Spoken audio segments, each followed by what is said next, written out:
नमस्कार दोस्तों। आज हम पढ़ते हैं बौद्धिक धार्मिक साहित्य। आज हम क्या पढ़ते हैं?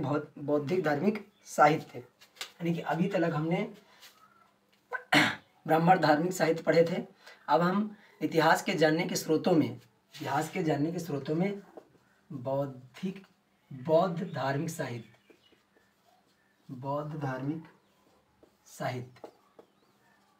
पढ़ेंगे। बौद्ध धार्मिक साहित्य पढ़ेंगे, ठीक है। बौद्ध धार्मिक साहित्य में अगर बात करें तो आरंभिक बौद्ध साहित्य पाली भाषा में लिखे गए थे। जो आरंभिक बौद्ध साहित्य थे वो पाली भाषा में लिखे गए थे। आरंभिक बौद्ध साहित्य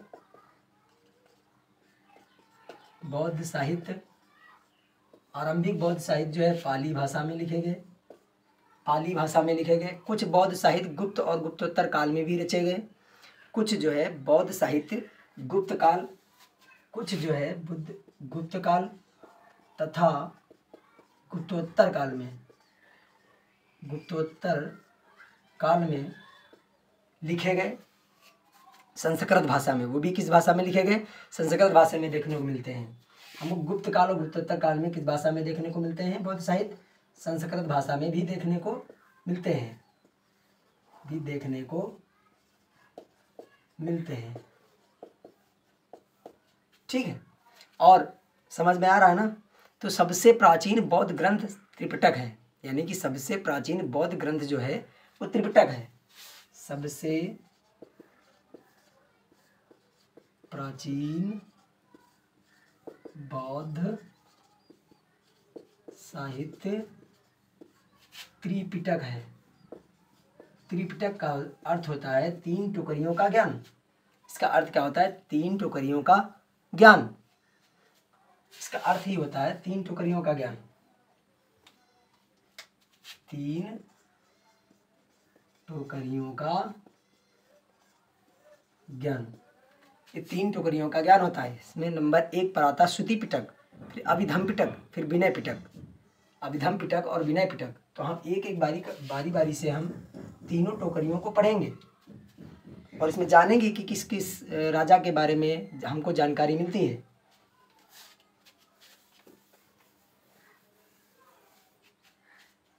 तो पहले हेडिंग हम डाल लेते हैं। आइए, सुत्त पिटक।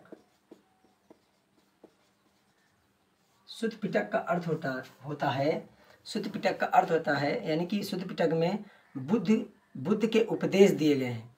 इसमें जो है बुद्ध के उपदेशों के बारे में कहा गया है। जो बुद्ध ने उपदेश दिए हैं उनके बारे में इसमें आपको मिलता है। सुत्त पिटक में आप पढ़ते हैं उसके बारे में। इसकी रचना जो है बुद्ध के जो सबसे पहले शिष्य थे, उनका नाम था आनंद। उन्होंने इसकी रचना की थी। किसने रचना की थी? उन्होंने इसकी रचना की थी प्रथम बौद्ध संगीत सम्मेलन में। प्रथम बौद्ध सम्मेलन किसके शासनकाल में होता है? ये हार्यंक वंश के शासनकाल में। हार्यंक वंश चल रहा होता है। हार्यंक वंश में अजातशत्रु के शासनकाल में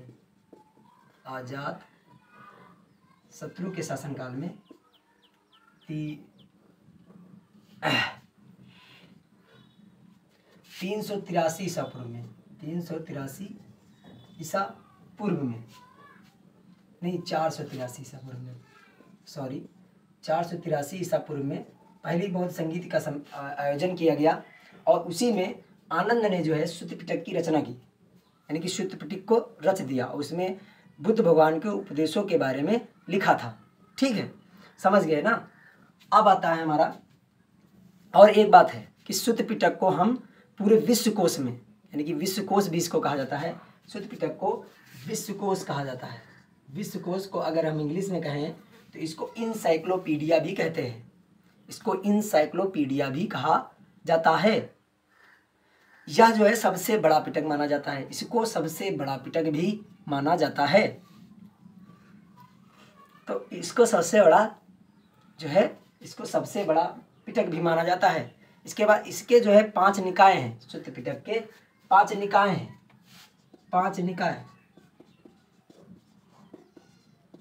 निकाय कौन कौन से हैं? पहला निकाय है दीर्घ निकाय, संयुक्त निकाय। पहला निकाय है दीर्घ निकाय, संयुक्त निकाय।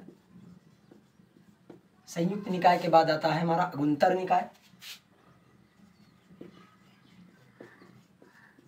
अगुंतर निकाय, निकाय हम नहीं लिख रहे हैं लेकिन इतना जान लीजिए कि इसके आगे निकाय लगेगा। खुद्दक निकाय, खुद्दक निकाय। फिर आता मध्यमन निकाय, मध्यम निकाय, मध्यम निकाय। ठीक है, 5 निकाय दिए हुए हैं शुद्ध पिटक के, 5 निकाय हैं, उनमें से हमने 5 के नाम लिख दिए। अब हमारा आता है अभिधम पिटक, नहीं अभिधम पिटक नहीं, इसके बाद हम सीरियल वाइज से पढ़ेंगे विनय पिटक के बारे में। अब हम पढ़ेंगे विनय पिटक के बारे में। देखो, शुद्ध पिटक में आनंद ने इसकी रचना की, वो भी प्रथम बौद्ध सम्मेलन में। और प्रथम बौद्ध संगीति कब हुई? हर्यक वंश चल रहा था उस टाइम जो है, उस समय अजातशत्रु का शासनकाल चल रहा था। अजातशत्रु के शासनकाल में ही जब बुद्ध भगवान महापरिनिर्वाण प्राप्त कर लेते हैं, तो उसी समय 483 ईसा पूर्व में जो है अजातशत्रु के समय में ही आनंद के समक्ष में अश्वघोष के द्वारा जो है ये बौद्ध संगीति की जाती है। उसी में इसकी रचना होती है शुद्ध पिटक की, जो आनंद करते हैं। ये बहुत प्रिय शिक्षित थे, बुद्ध भगवान के सबसे प्रिय शिष्य कौन थे? आनंद थे। आनंद सबसे प्रिय शिष्य माने जाते थे। फिर आता है विनय पिटक, हेडिंग डाल लीजिए विनय पिटक। हमारे साथ लिखते भी जाएंगे तो ज़्यादा सही रहेगा, अगर आप लिखेंगे नहीं तो आपका फ़ायदा नहीं होगा इसमें। आप हमारे साथ जो हम बोलते जा रहे हैं वो लिखते भी जाइए, क्योंकि ये सारी चीज़ें किताबों में ढूंढने से नहीं मिलती हैं। विनय पिटक, बौद्ध संघ के नियम और कानून दिए गए हैं। विनय पिटक में बुद्ध के नियम और कानून दिए गए। बौद्ध यानी कि बौद्ध संघ के, जो बौद्ध संघ में नियम और कानून थे, बौद्ध संघ की रचना हुई थी, यानी कि जो स्थापना हुई थी, इस बौद्ध संघ में इसके नियम और कानून विधियां दी गई हैं। कानून विधियों का संकलन है, या विधियां दी गई हैं कि ऐसे ऐसे हमको रहना है, पहले क्या करना है, और कैसे हमको ज्ञान की प्राप्ति के लिए जाना है। ये सारी बातें विनय पिटक में दी हुई हैं। पत्तिमोक्ष, एक व्यक्ति थे, पत्तिमोक्ष का अर्थ होता है ना करने योग्य बातें दी हुई हैं। ना करने योग्य बातें, इसकी जो रचना है, पत्तिमोक्ष की जो रचना की थी, वो प्रथम यानी कि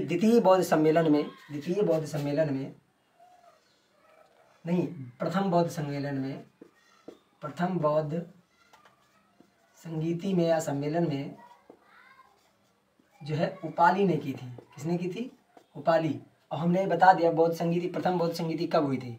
उपाली और आनंद दो ही इनके जो शिष्य थे, उनकी हड्डियों को लेकर जाकर जगह जगह पर स्तूपों का निर्माण भी करवाते हैं। पत्तिमोक्ष, उपाली ने इसकी रचना की थी प्रथम बौद्ध संगीति में। और इसके आगे अब आता है अभिधम पिटक।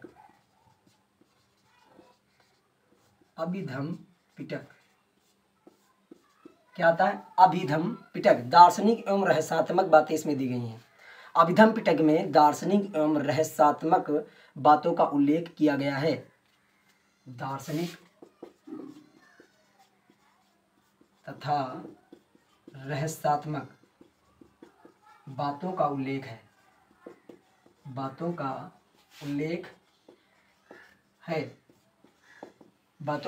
किया गया है। रचना इसकी तृतीय बौद्ध सम्मेलन में, इसकी जो रचना हुई, इसकी जो स्थापना हुई या रचना की गई तृतीय बौद्ध सम्मेलन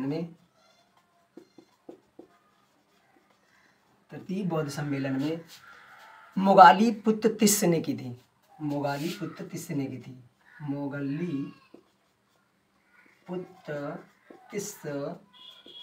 थी। इस समय मौर्य वंश के शासक, इस समय मौर्य वंश चल रहा था। कौन सा वंश चल रहा था? तो इसमें हमको मौर्य वंश की जानकारी भी मिलती है। मौर्य वंश चल रहा था और राजा थे अशोक। कौन थे? राजा थे अशोक। 261 ईसा पूर्व में इन्होंने किया था। 261 ईसा पूर्व में ये बौद्ध संगीत इसका आयोजन हुआ था। उसमें मोगालीपुत्र इसके अध्यक्ष होते हैं और उन्होंने इसकी रचना की थी अभिधम पिटक की। उन्हें धम्मम शरणम गच्छामि के बारे में बताया था। धम्मम शरणम गच्छामि के बारे में बताया।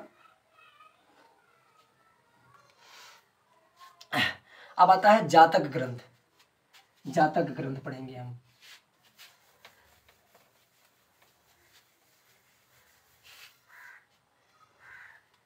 जातक ग्रंथ जो है, इसमें बुद्ध के पूर्व की जानकारी, पूर्व की कहानियां दी हुई हैं। जन्म से पूर्व की कहानियां, बुद्ध के 550 ईसा पूर्व से के बाद, यानी कि बुद्ध के 550 ईसा पूर्व के बाद पहले, यानी कि ईसा पूर्व के पहले की जो जन्म, उनसे जन्म के पहले की जो कहानियां हैं, यानी कि काल्पनिक कहानियों के बारे में पूरी जानकारी जातक ग्रंथ में मिलती है। इस जातक ग्रंथ की जो जानकारी है वो हमको दो स्तूपों से मिलती है, एक सांची तथा भरहूत का स्तूप। सांची तथा भरहूत का स्तूप से हमको जो है जातक ग्रंथ की जानकारी, कुछ साक्ष्य इसके मिलते हैं। तो हम, ये हमारा हो गया अभिधम पिटक। क्या हो गया? अभिधम पिटक, यानी कि जातक ग्रंथ। अभिधम पिटक नहीं, अभिधम पिटक तो हम पढ़ा चुके हैं। जातक ग्रंथों में बुद्ध के जन्म से पहले की जानकारी मिलती है, यानी कि काल्पनिक जो घट कहानियाँ थीं उनके बारे में जानकारी मिलती है। और सांची तथा भरहूत स्तूप से हमको जो है जातक ग्रंथ की के बारे में कुछ साक्ष्य मिलते हैं। अब हमारा आता है अगुंतर निकाय। अगुंतर निकाय, अगुंतर निकाय। अगुंतर निकाय से हमको 16 महाजनपद की जानकारी मिलती है। 16 महाजनपद की जानकारी मिलती है। 16 महाजनपद की जानकारी। इसके अलावा, इस अगुंतर निकाय के अलावा दो ऐसे अन्य और ग्रंथ हैं जिनसे हमको 16 महाजनपदों की जानकारी मिलती है। वो दो जो ग्रंथ हैं वो है, नंबर 1 महावस्तु तथा भगवती सूत्र। भगवती सूत्र, इन दो ग्रंथों से भी हमको 16 महाजनपदों की जानकारी मिलती है। लेकिन अगर बुद्ध ग्रंथ पूछे तो अगुंतर निकाय होगा। कौन सा निकाय होगा? अगुंतर निकाय से। अब आता है एक पुस्तक और आती है, मिलिंद पन्हो। मिलिंद पन्हो। मिलिंद पन्हो जो है, मिलिंद पन्हो में पाली भाषा में लिखा गया। मिलिंद पन्हो जो है पाली भाषा में लिखा गया था, पाली भाषा में रचित है, पाली भाषा में। और पन्हो का अर्थ होता है पूछना। इसका जो अर्थ होता है पूछना होता है। क्या होता है? पूछना अर्थ होता है। मिलिंद पन्हो का अर्थ होता है, यानी कि ये जो है पाली भाषा में लिखा गया। और पन्हो का जो अर्थ होता है पूछना। इसमें मिनांडर तथा नागसेन की, मिनांडर राजा एक मिनांडर थे तथा नागसेन के दार्शनिक वार्तालाप की जानकारी मिलती है। के दार्शनिक वार्तालाप की जानकारी मिलती है। ये इंडो ग्रीक थे। इंडो ग्रीक यानी इंडो ग्रीक। इनके जो वंशज थे वो ग्रीक के थे। कहाँ के थे? ग्रीक के। अब आता है हमारा एक और पुस्तक आती है, मंजूश्री। मंजूश्री, ये अभी हम बौद्ध धार्मिक साहित्य इतिहास के जानने के स्रोतों में पढ़ रहे हैं। उनमें से हमारी एक पुस्तक और आती है, जैसे दीपवंश महावंश। दीपवंश महावंश, ये श्रीलंका के द्वारा रचे गए। इसके द्वारा श्रीलंका के द्वारा रचे गए, श्रीलंका देश के द्वारा रचे गए। ये जब रचे गए, यानी कि कब रचे गए? 4वीं और 5वीं सदी में। 5वीं सदी यानी कि AD में रचना हुई इसकी। ठीक है। मौर्य काल की कुछ अच्छी जानकारी इसमें मिलती है, यानी कि मौर्य वंश की कुछ अच्छी जानकारी मिलती है। मौर्य वंश की कुछ अच्छी जानकारी हमको प्राप्त होती है। दीपवंश महावंश को अगर हम पढ़ते हैं तो इसमें मौर्य वंश की कुछ अच्छी जानकारी मिलती है। अब आता है आर्य मंजूश्री। मंजूश्री एक पुस्तक है जिसको बोलते हैं, जिसको मूल कल्प भी कहा जाता है। इसको एक मूल कल्प भी कहा जाता है। मंजूश्री में हमको वज्रश्रयान संप्रदाय से संबंधित जानकारी प्राप्त होती है। वज्रयान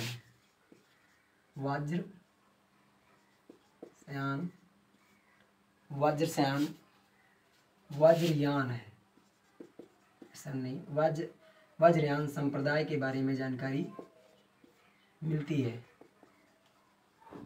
जानकारी प्राप्त होती है। विकास इसका जब निर्माण हुआ तो 7वीं से 8वीं सदी के आसपास, 7वीं से 8वीं सदी में हुआ। इसमें जो है जादू टोना,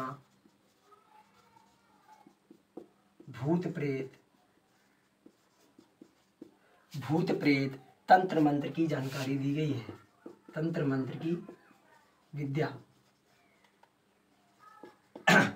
है, इसमें जो है जादू टोना, भूत प्रेत, तंत्र मंत्र की विद्या है। अश्वघोष एक ऋषि थे, यानी कि उसी के टाइम पर एक व्यक्ति थे जिनका नाम था अश्वघोष। अश्वघोष द्वारा कुछ पुस्तकें रची गई, उनका नाम था, यह एक बौद्ध गुरु थे और इनकी जो है संस्कृत भाषा में कुछ लिखी गई कुछ रचनाएं हैं, जैसे कि बुद्ध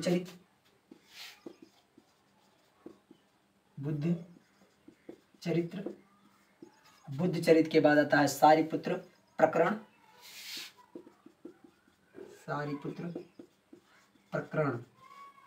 सारिपुत्र प्रकरण के बाद आता है मोगलायन